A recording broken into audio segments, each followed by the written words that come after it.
Бишкектеги кайгылуу милициясынын унаасы кырсыктады. Бишкектеги кайгылуу милициясынын унаасы кырсыкка кабылды. Бул тууралуу кайгылуу милициясынын басма сөз кызматы Назар Ньюс агенттигине кабарлады. Маалыматка караганда, кырсык 22 февралга караган түнү саат 2:00 чамасында Байтик Баатыр менен Горький көчөлөрүнүн кесилишинде болгон. Анда кайгылуу кызматынын Renault Logan үлгүсүндөгү унаасы менен Volkswagen Passat кагышкан.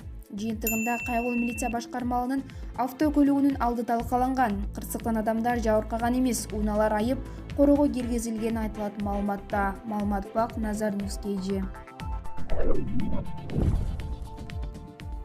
Аялды ажалдан сактап калганы үчүн президенттин колунан медаль алган кыргызстандык Марат Исаев Россия Сбербанкынын заказы боюнча таратылган роликке катышты. Акция ата мекенди коргоочулар күнүнө арналган. Бул долбоорго убагында оор кырдаалга, коркунучтарга тушкан адамдарга жардам бергендер чакырылды, деди мекендеш. Ал ошондой эле тартылуу иштерине катышкандыгы үчүн гонорар алганын да кошумчалады. Эске салсак, Москвада иштеп жүргөн Марат Исаев 2016 жылдын 11 февралында Красноселская станциясында эс үчүн жоготуп, темир жолго кулап түшкөн аялды полиция кызматкери менен сактап калган. Ал бул эрдик үчүн Владимир Путиндин колунан медаль алып, кийин жыл адамы наамына татыган. Ухан вирусу. Коронавирустан каза болгондордун саны 2360-ка жетти. Коронавирустан каза болгондордун саны 2360-ка жетти. Бул тууралуу 22 февралга карата Кытайдын саламаттыкты сактоо боюнча улуттук комиссиясы маалымат жарыялаган. Маалыматка ылайык 77.659 киши коронавирус жуктуруп алганы аныкталды. Ал эми 20.858 адам дарыланып ооруканадан чыгарылган. Маалымат бак Супер KG. Өспүрүм кыздын ашказанынан 1 килограммдан ашык чач алынып салынды. Казакстанда 13 жаштагы кыздын ашказанынан 1 килограммдан ашык чач алынып салынды. Бул тууралуу Казак басылмасы жазып чыкты. Маалыматка караганда, окуя Казакстандын Жамбыл областындагы ооруканалардын биринде болгон. Ооруканага ичи ооруп кайрылган кыздын ашказанында бир нерсе бар экенин дарыгерлер айтышкан. Кийин кызга операция жасалып, дарыгерлер ашказанынан узундугу 40 сантиметрге жеткен чач алып чыгышкан. Өймөк чач ашказанды толтуруп, тамак сиңирүү системасын бузгандыктан өспүрүм арыктай баштаган. Дарыгердин айтуусуна караганда, психикалык жактан абалы туруктуу болбогон адам чач дейт. Алгач чачын оозуна салганды адат кылып, кийин чачты жей баштайт. Учурда жасалган операция ийгиликтүү аяктап, бейтаптын абалы туруктуу экени айтылат маалыматта. Маалымат бак Назар Ньюс KG. Арстан Алайдын баласын 2 киши тапанча менен коркутту. Борбор калаада жазаларды аткаруу мамлекеттик кызматынын кызматкери 19 жаштагы баланы тапанча менен коркутту деген маалымат тарап, аталган кызмат тапанча такаган киши ал жакта иштебегендигин билдиришкен. Учурда шектүүлөр 48 саатка камалып, андан кийин үй камагына чыгарылган. Бул тууралуу Арстан Алай Назар Ньюска билдирди. Маалыматка караганда, окуя 18 февралда болгон. Болжол менен саат 15:30да бир киши Көлбаев менен Калинан көчөлөрүнүн кесилишинде тапанча менен коркутушкан. Эки белгисиз адам мас абалындага келип, атып салабыз деп коркута башташкан. Укук коргоочулар эки шектүүнү кармашып, алар 31 жаштагы жана 28 жаштагы шектүүлөрдөн тапанча менен кармалган. Аталган факт кылмыштардын жана жоруктардын бирдиктүү реестрине бейбаштык беренеси боюнча катталып, тергөө иштери уланууда. Маалымат бак Назар Ньюс KG. Кыргызстандын жарандар 2020 жылы күзүндө өтө турган кезектеги АКШнын Green Card лотереясына катыша алат. Бул тууралуу Кыргызстандагы АКШнын элчилиги Facebook'тагы баракчасына жазды. Лотереяга катышуу үчүн коюлган талаптар так аткарылышы керек. Бирок Green Card утуп алгандар АКШга кандай жол жобо менен кире турганы так жазылган эмес. 31 январда АКШнын президенти Трамптын администрациясы Кыргызстан, Мьянма, Эритрея, Нигерия, Судан жана Танзания мамлекеттеринин жарандарына иммиграциялык жана Green Card менен виза алууга чектөө киргизген.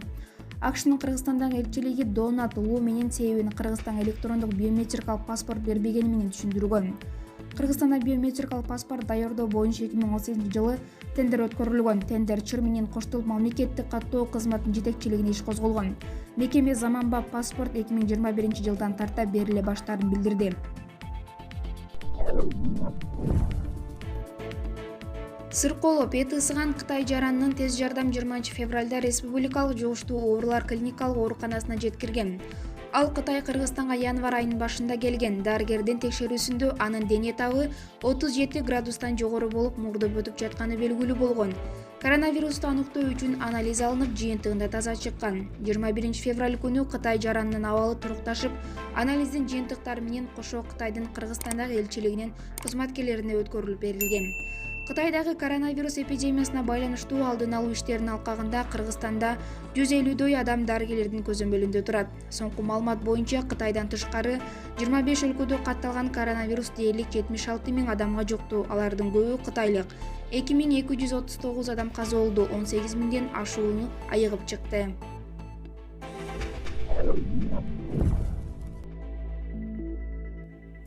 Блогер Эльмир Сыдымановдун апасы президентке кайрылуу кат жасады. Сыдыман Кайман аты менен белгилүү болгон блогер Эльмир Сыдымановдун социалдык тармакта хейтерлер тууралуу айткан билдирүүсү коомчулуктун нараазачылыгын жараткан. 17 февраль күнү ал Октябрь районунун ички иштер башкармалыгынын экстремизм жана мыйзамсыз миграцияга каршы күрөшүү кызматы тарабынан 313 беренесинин негизинде кармалып, убактылуу кармоочу жайга киргизилген. 18 февралда блогердин баш коргоо чарасы каралып, ал 2 айга камакка алынган. Блогердин апасы Махабат Молдомусаева 21 февралда президентке кайрылуу кат жасады. Анда Махабат айым баласына эскертүү деле жетиштүү болмок экенин айткан. Катты өзгөртүүсүз беребиз. Урматтуу Сооронбай Шарипович, сизден башка кайрылуучу арга жок калды. Биринчиден, сиздердин алдыңыздарда, жалпы кыргыз элинин алдында мен эне катары кечирим сурайм.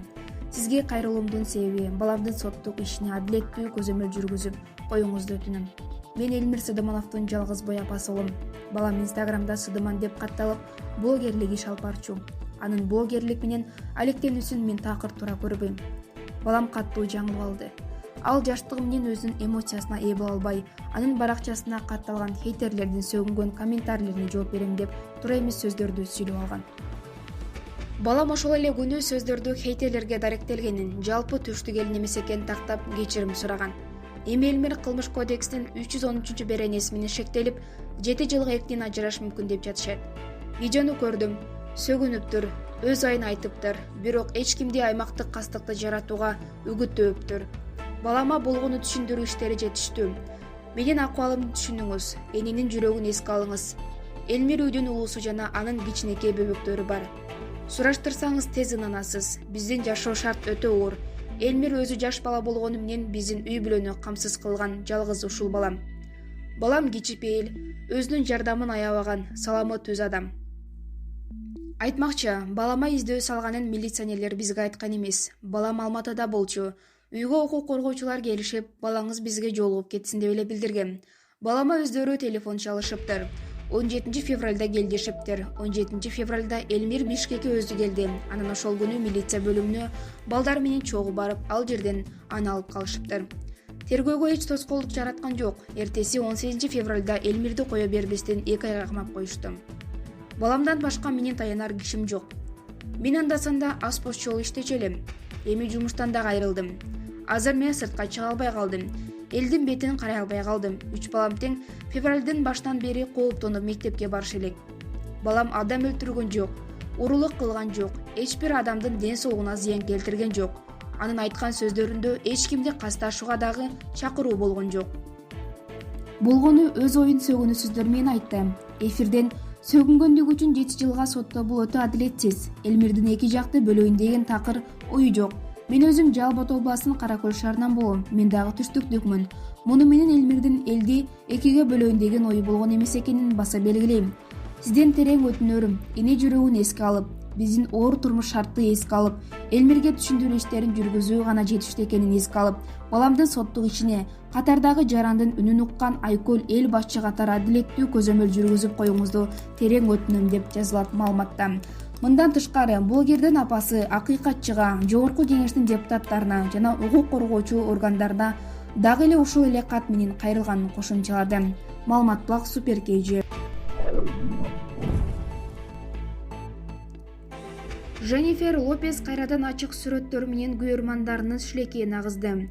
Белгилүү актриса ырчы поп-дива Женнифер Лопес 2 күн мурун өзүнүн Instagram баракчасына сүрөт жарыялап колдонуучулар арасында ажиотаж жаратты. 50 жаштагы ырчынын бикини менен түшкөн сүрөтү колдонуучулардын оозун ачырды. 2 күндүн ичинде эле ал 8,4 миллион лайк топтогон. Сүрөттүн алдында актрисага суктанып, жакшы пикирлерди калтырышууда. Маалымат Блак Назар News KG.